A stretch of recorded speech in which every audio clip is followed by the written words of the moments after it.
Hi, my name is Chamaka Jean Francis Iwuzi, and today I'll be preparing a culturally significant Nigerian meal, jollof rice, chicken, and salad, for my 164 assignment. In this presentation, I'll be discussing food safety principles, I'll be discussing the meal, preparation processes, and explaining its cultural significance to me. And I'll also be saying the importance of nutrition in healthcare using the Canadian Food Guide. Before preparing the meal, I will follow the 4 key food safety principles, which are clean, separate, cook, and chill. Cultural and personal significance. The meal is very important to me culturally and personally. Jollof rice is the most popular dish in West Africa, especially in Nigeria, and is commonly served at weddings, birthday, Christmas celebrations, and family gathering. In Igbo culture, food represents hospitality, unity, and love. Preparing and sharing meals bring families together. Growing up, I remember family preparing large pots of jollof rice. This meal also represents my Nigerian identity. Preparing the meal in Canada helps me stay connected to my roots and my cultural identity while studying abroad. It reminds me of home, family values, and tradition. Food is more than nutrition. It carries tradition, emotional meaning, and it's a way of expressing who I am and where I come from. The first principle is clean. Cleaning is important because it prevents bacteria from spreading to food and surfaces. To maintain cleanliness in the kitchen, I start by washing my hands properly for 10 to 15 minutes.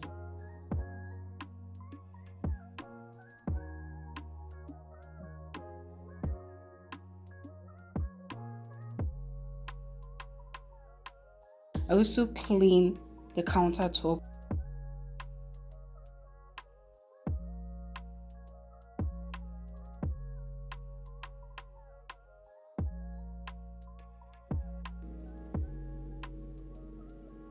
Then I performed hand hygiene again.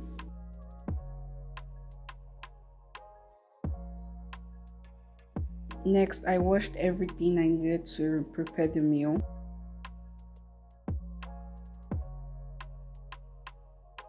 Then I washed the raw.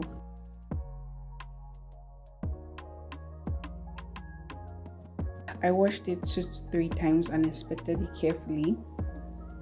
And lastly, I also had to wash it under running water to remove visible debts and impurity.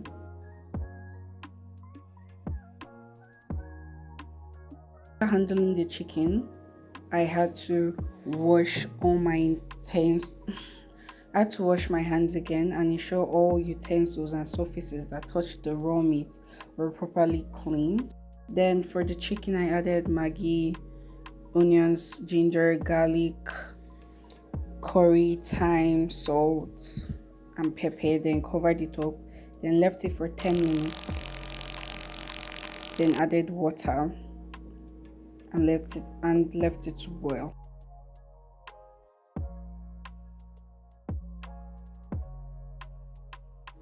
Then next thing, I started washing my vegetables under running water to prevent dirt. I washed the vegetables that I'll be using to make the base for the jollof rice. So I washed the tomatoes, the tatashi, otherwise known as chili pepper.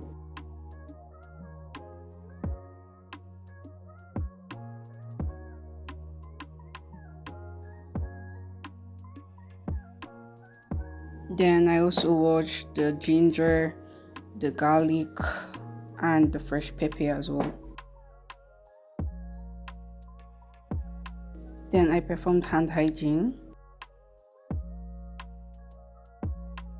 I washed the oven pan, then chopped everything inside the pan to put in the oven to make the proper base.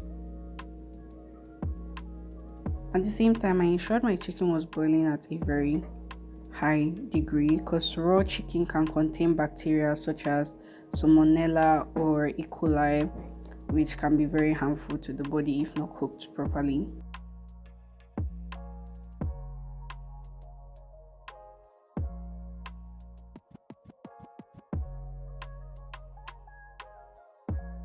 After I was done cutting it, I put it in the oven. I turned the oven on to 400 degrees Celsius for 30 minutes. Once the chicken was done and properly made, I put it in the air fryer to air fry so as to avoid the use of too much oil to fry it that might make it less nutritional for people to eat.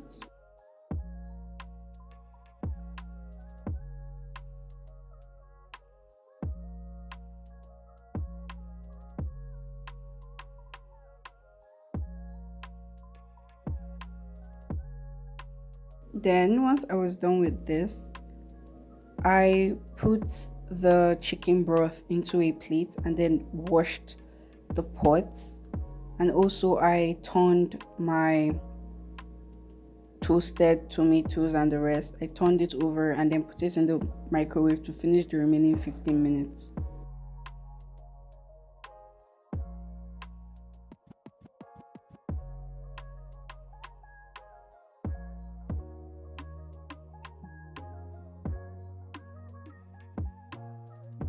Then I washed my rice and I washed it 3 to 4 times. And then the best way to know when your rice is ready to be cooked is when the water is clear and is transparent and you can see through it literally.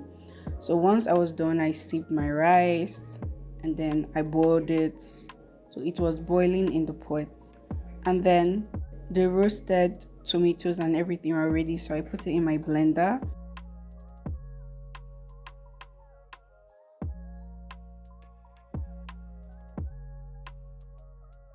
And I blended. Then the rice was ready, so I washed it.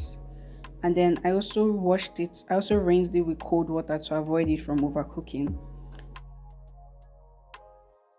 Then I blended my tomato base. Then I put oil in the pot, put my onions so that the flavor can really enter the oil, if that makes sense. Then I put my tomato paste and I stirred it for like 3 to 5 minutes.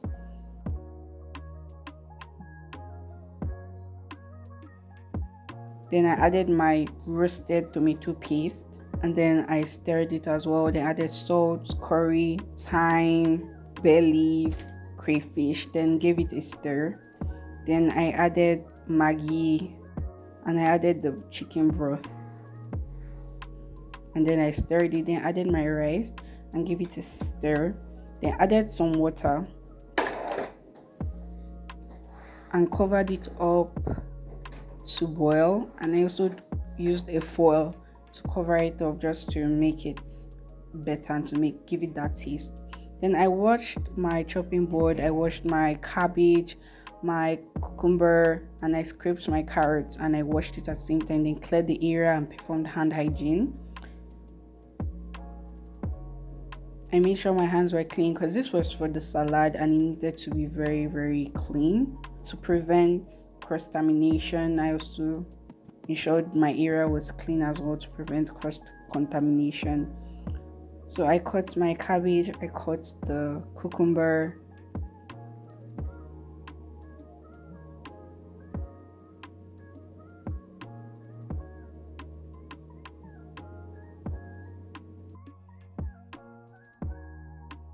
at the same time I decided to check my rice. I added the peas, I added carrots and let it to shimmer, or rather then left it to steam. Then I cut the carrots. Then my salad was ready. Then my rice was ready. I checked on it, I stirred it so the vegetables can enter into everywhere, so the vegetable can be spread. So now I'm clearing up the kitchen, I'm cleaning the units, I'm washing the plates, I'm making sure everywhere is spotless, I'm sweeping the floors as well. And another thing to note is you have to chill your food within the 2 hours of you cooking it, and then it has to be stored in a clean container and placed in the fridge to prevent food contamination and bacterial growth as well. I also failed to mention that if I were to use a whole chicken, I would use my chopping board and wash it again, and probably use the other side that wasn't used for the chicken to cut the vegetables to prevent cross contamination as well.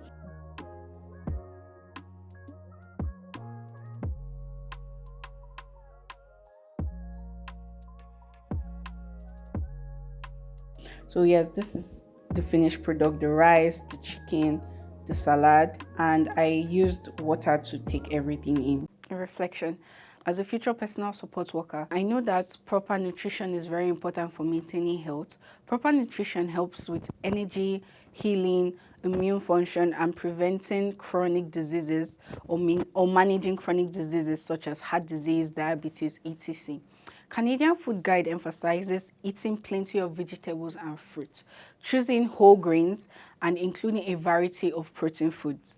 It also encourages limiting highly processed food and being mindful of fats, sugar, and sodium. My meal fits many of these ideas. The jollof rice provides carbohydrate for energy. The chicken is a protein food that supports muscles and tissue repair. The salad adds vegetable that provides vitamins, minerals, and fiber. I can make this traditional meal healthier by using less oil, limiting the amount of salt and the amount of seasoning cubes that goes into it, and making sure that there is a generous serving of salad on the plate. Canadian Food Guide also recognizes the culture and the food traditions as an important part of healthy eating. Food is not only about nutrients, it's also about culture, identity, and connection. Eating familiar cultural foods can improve a person's appetite, mood, and sense of belonging. As a PSW, I will care for clients from many different cultures, respecting and including their traditional food. When possible, it's a part of providing personal-centered care. By combining knowledge from Canadian Food Guide with respect for cultural traditions, I can help clients maintain both physical health and their emotional well-being. This assignment has shown me that my own cultural meal can be balanced and healthy, and it can remind me that food is a very powerful part of identity and care. Conclusion. In conclusion, this meal demonstrates safe food handling practices, nutritional balance, and strong cultural significance. Remember, food is more than nourishment. It connects us to identity, culture, and health. Thank you very much.